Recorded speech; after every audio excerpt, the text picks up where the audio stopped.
Bienvenidas y bienvenidos a un nuevo programa de Moebius, proyecto audiovisual de la Universidad Nacional de Chaco Austral en coproducción con Chaco TV, realizado desde la carrera de Psicología, pronta a abrir sus puertas.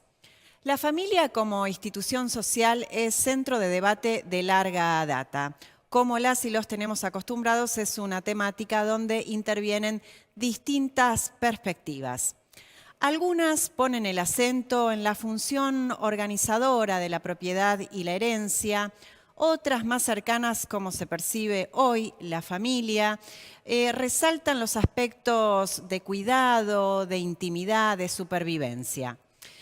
Esto abre no pocas contradicciones, teniendo en cuenta el incremento de femicidios íntimos, las violencias de género en parejas y familias, los abusos incestuosos, las expulsiones de hijos e hijas que expresan sus diversidades sexuales. En estos últimos años se comenzó a interpelar la conformación tradicional familiar compuesta por madre, padre, hijos. Hoy conocemos distintos tipos de familia, nucleares, ensambladas, ampliadas, monoparentales, heteroparentales, homoparentales, entre otras.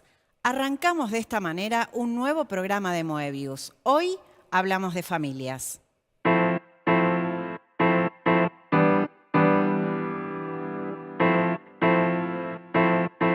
Si hablamos de familias, tenemos que hablar también de responsabilidades y cuidados. Y esto lo hacemos de la mano de Anabela Di Tullio, que lo hace con perspectiva de género. Ella es docente de nuestra carrera, aparte dirige el Centro de Estudios de Género de la Universidad Nacional de Chaco Austral. Ella está doctorada en Filosofía por la Universidad de Barcelona, es investigadora CONICET, es profesora consulta de la Universidad Abierta de Cataluña. Vamos entonces a la entrevista con Anabela Di Tullio. Anabela, muchas gracias por estar aquí en este programa de Moebius. En tu tesis doctoral revisaste exhaustivamente las dimensiones jurídico-políticas actuantes en las familias. Te pregunto, ¿cuáles son los modos de pensar el lugar de las familias en la sociedad? Bueno, han ido ocupando distintos lugares. Podríamos decir que a partir de fines del siglo XVIII, principios del siglo XIX, cambia en términos políticos y económicos de forma radical la significación de la familia. Quiero decir, el modo de producción capitalista lo que hace es transformar lo que era la unidad económica familiar en un ámbito privado familiar y sacar la producción de esa unidad familiar, que también era una unidad económica, a el mercado, a la industria, el proceso de industrialización. No se produce más en esta unidad familiar, se produce en la fábrica. Esto transforma el significado económico, político de la familia y sobre todo el rol de las mujeres. Hay una división sexual del trabajo y una división espacial, ¿no? Es decir, el trabajo productivo queda masculinizado, el trabajo que se realiza en las fábricas, en el mercado, es el único considerado trabajo además y el único remunerado. Las mujeres se les atribuye bajo el manto de la naturaleza o de justificaciones naturales el trabajo reproductivo, las tareas de cuidado, el trabajo doméstico, y estas dos labores, estos dos trabajos diferenciados en términos sexuales se realizan en espacios geográficos diferenciados. El ámbito público, el ámbito de la racionalidad, de la universalidad, de la ciudadanía, del desarrollo, queda como el ámbito propio de lo masculino, y el ámbito privado, el ámbito de la naturaleza, de los sentimientos, de la particularidad, de las pasiones, queda como un lugar absolutamente feminizado. Esto tiene consecuencias hasta nuestros días, no solamente en cuanto a una división sexual del trabajo pura y dura, sino las significaciones que se han montado sobre esto y que impactan en los roles de género, los estereotipos de género que estructuran a las familias hoy en día, digamos, más allá de las enormes resignificaciones que han tenido la familia en el siglo XXI o en las últimas décadas en nuestro país, a partir de leyes como el matrimonio igualitario, como la identidad de género, etc. Y a pesar de estas reconfiguraciones, decía, las familias siguen siendo lugares profundamente desiguales y profundamente injustos. Anabela, recién estabas comentando justamente sobre el lugar del Estado. ¿Cuál es la relación entre Estado y familias, haciendo una breve también historización? Bueno, es que el Estado es quien crea la familia, digamos. Esta idea de la familia como una institución natural o previa a la sociedad no es real, no existe. La familia es una institución creada sociopolíticamente y se crea a través del Estado. Entonces, lo que los feminismos vienen diciendo hace muchísimas décadas es la discusión no es tanto si el Estado puede o no regular cuestiones de la familia, sino cómo lo hace. Porque de hecho lo ha hecho y lo viene haciendo desde la propia existencia de las familias, que no son más que configuraciones jurídico-políticas. El argumento de la teoría feminista y de los feminismos es que bajo esta excusa de la intimidad o de la privacidad, lo que se hace es legitimar la opacidad patriarcal de las relaciones familiares. No ver esto desde el Estado, desde la política pública, desde la justicia, es dejar desamparadas a muchísimas personas.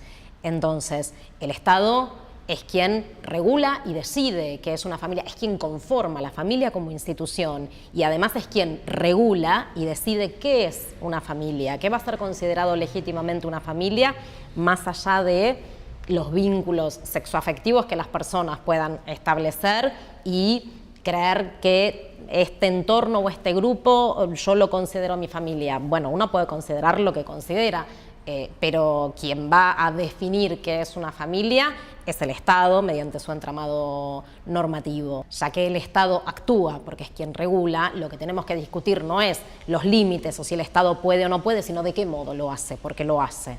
También has trabajado mucho la relación familia y cuidados. ¿Cuál es la particularidad de esta relación? Desde la ética del cuidado lo que se está proponiendo es claramente que tiene que haber una redistribución justa de estas tareas para poder reestructurar de un modo más justo nuestras sociedades, pero además y sobre todo repensar la sociedad y la política en términos de entender el cuidado no solamente como un trabajo, sino como una ética, como un valor. La responsabilidad del cuidado no es individual, es una responsabilidad pública, por lo cual le tenemos que dar una respuesta social y política. En línea con lo que venías comentando, Anabela, actualmente se están reconfigurando las prioridades de agenda pública en materia de género, sobre todo a partir de la sanción de la IVE, de la interrupción voluntaria del embarazo. ¿Qué peso, qué lugar ocupa esta temática de los cuidados, de la responsabilidad y democratización de los cuidados actualmente en la agenda? Bueno, yo creo que ahí lo que se ha dado es un juego virtuoso entre demandas del movimiento de mujeres y las disidencias, demandas que se han hecho cada vez más masivas, cada vez más visibles, demandas que estaban, que tienen una historia, una genealogía, una historia muy potente además en nuestro país, digamos, los encuentros nacionales de mujeres que se llevan adelante desde el retorno de la democracia hasta hoy de manera enormemente masiva, son un hito que no existe en otros países del mundo. Y que configura la fortaleza del movimiento de mujeres y de las disidencias en nuestro país. La explosión que tuvo todo esto a partir del 2015, de lo que se conoció como el Ni Una Menos, no puede entenderse si no se entiende esta historia de lucha de aquellas que vinieron poniéndole el cuerpo desde muchísimo antes. Y ahí me parece que lo que ha ido sucediendo es que se ha ido acompañando un creciente proceso de movilización con un creciente, también podríamos decir, siempre más lento y siempre más costoso, proceso de institucionalización en el Estado Nacional, en los estados provinciales, de estas demandas de algún modo para ser canalizadas. Lo que tienen los feminismos, y que es una de las cosas más interesantes que para mí tiene como movimiento social, como movimiento político, además de como corriente teórica, es que es un movimiento que lo sigue cuestionando todo, ¿no? Entonces, una vez que tenemos algo un poco sólido, que logramos conseguir acuerdos y que parece, bueno, nos repreguntamos todo de vuelta y lo ponemos en cuestión y vamos por más. Yo creo que esta es la potencia del feminismo y que esto es lo que lo ha transformado en el movimiento revolucionario más importante de los últimos tiempos y que tiene que ver con la capacidad de canalizar la diversidad a su interior, de canalizarla en términos productivos políticamente, y en la posibilidad de seguir caminando sin libreto, de seguir caminando hacia un horizonte que no necesariamente está marcado de antemano, porque vamos repensando y van surgiendo nuevas posibilidades y nuevas resignificaciones y nuevas luchas, y entiendo que eso es lo que le da su potencia. Entonces, esto no se canaliza a través de una oficina o a través de un ministerio, que son importantísimos que existan, claro, pero esto va muchísimo más allá de eso. Anabela, muchas gracias. Muchísimas gracias a vos por la invitación. Anabela Di Tullio refiere a la ética del cuidado. Antes de que todas y cada una de las personas hayan podido convertirse en seres independientes, deben haber existido quienes llevaron adelante las tareas de cuidado. Al acentuar su carácter social y político, se habilita a pensar la dimensión del cuidado más allá de un sesgo particularista o limitado al contexto de las relaciones familiares. La ética del cuidado invita a pensar una reestructuración de las relaciones que se establecen entre las distintas esferas de la sociedad, así como de los vínculos que establecemos entre las personas y de la concepción misma del ser humano, permitiendo iluminar la vulnerabilidad e interdependencia con la que nacemos y vivimos.